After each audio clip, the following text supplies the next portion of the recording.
கேரளால இருக்கக்கூடிய வருண் அப்படின்ற ஒரு 22 வயசான பையன் அவங்க வீட்டுல சண்டை போட்டுட்டு வீட்டை விட்டு வெளியே வந்துடுறான். வீட்டை விட்டு வெளியே வந்து என்னதான் ஒரு வாரம் கஷ்டப்பட்டாலும் ஒரு வாரத்துக்கு அப்புறமே அவனுக்கு தங்கறதுக்கான இடமும் ஒரு நல்ல வேலையும் கிடைச்சிருது. நம்ம வீட்டை விட்டு வெளியே வந்து ஒரு வாரத்திலேயே நமக்கு நல்ல வேலையும் தங்கறதுக்கு இடமும் கிடைச்சிருச்சு அப்படிங்கிற ரீசனால அவன் இருக்கிற ஏரியால இருக்கிற எல்லாத்துக்கும் ஸ்வீட் கொடுத்து அவங்க கிட்ட இன்ட்ரடியூஸ் ஆகிறான். ஸோ இப்படி இருக்குதா அங்க இருக்கிற ஒரு பழைய பில்டிங்கை அவன் நோட்டீஸ் பண்றான். ஸோ அப்படி நோட்டீஸ் பண்ண உடனே அந்த பில்டிங் போய் பல டைம் கதவை தட்டுறான். பட் அங்கிருந்து யாருமே வெளியே வரல. சரி, இந்த வீட்டுல யாரும் இருக்க மாட்டாங்க போல அப்படின்னு நினைச்ச வரும் அங்கிருந்து கிளம்ப ட்ரை பண்றான். அப்பதான் ஒரு வயசான பாட்டி அந்த கதவுல இருந்து தலையை மட்டும் வெளியே நீட்டபடி என்ன வேணும்பா அப்படின்ற மாதிரி கேட்கறாங்க.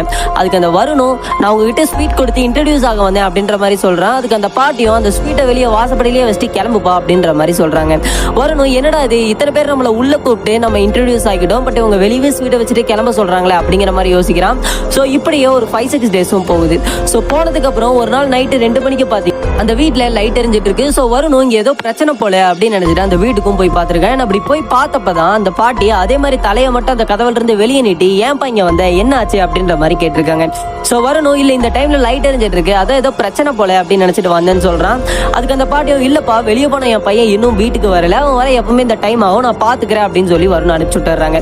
ஸோ அன்னையில இருந்து அந்த பாட்டி பார்க்கவே ரொம்ப பாவமா இருக்காங்க அப்படிங்கிற ரீசன்னாலையும் அந்த வீடு ரொம்ப பழசு அப்படிங்கிற ரீசனாலையும் வருணுக்கு சிம்பத்தி கிரியேட் ஆகி அப்பத்துல இருந்து என்ன ஸ்வீட் அவனுக்கு வாங்கினாலும் அவங்களுக்கும் சேர்த்து வாங்குறது, என்ன ட்ரெஸ் அவங்களுக்கு வாங்கினாலும் அந்த பாட்டி பையனுக்கும் சேர்த்து வாங்குறது மாதிரி இருந்திருக்கான்.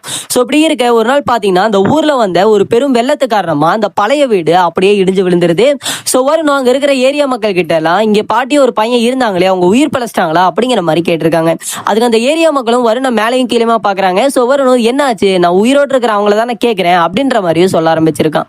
அண்ட் அப்பதான் அந்த ஏரியா மக்கள்லாம் சொல்றாங்க நீ சொல்றதெல்லாம் உண்மைதாப்பா, பட் அவங்க 15 வருஷத்துக்கு முன்னாடியே அந்த பாட்டி அவன் பையன் வீட்டுக்கு வரல அப்படின்னு சொல்லி ரயில் தண்டவாளத்துல தலையை வச்சு இறந்து போயிட்டாங்க. ஸோ அப்படி அவங்க இறந்து போனதுக்கு அப்புறம் அவங்க தலை இல்லாம அந்த உடம்பு மட்டும்தான் கிடைச்சதே தவிர அந்த தலை கிடைக்கவே இல்லை அப்படின்னு சொல்றாங்க. ஸோ அன்னையில இருந்து இன்ன வரை அந்த பாட்டியோட தலை அந்த வீட்டுக்குள்ளதான் பேயா சுத்திட்டு இருக்கு.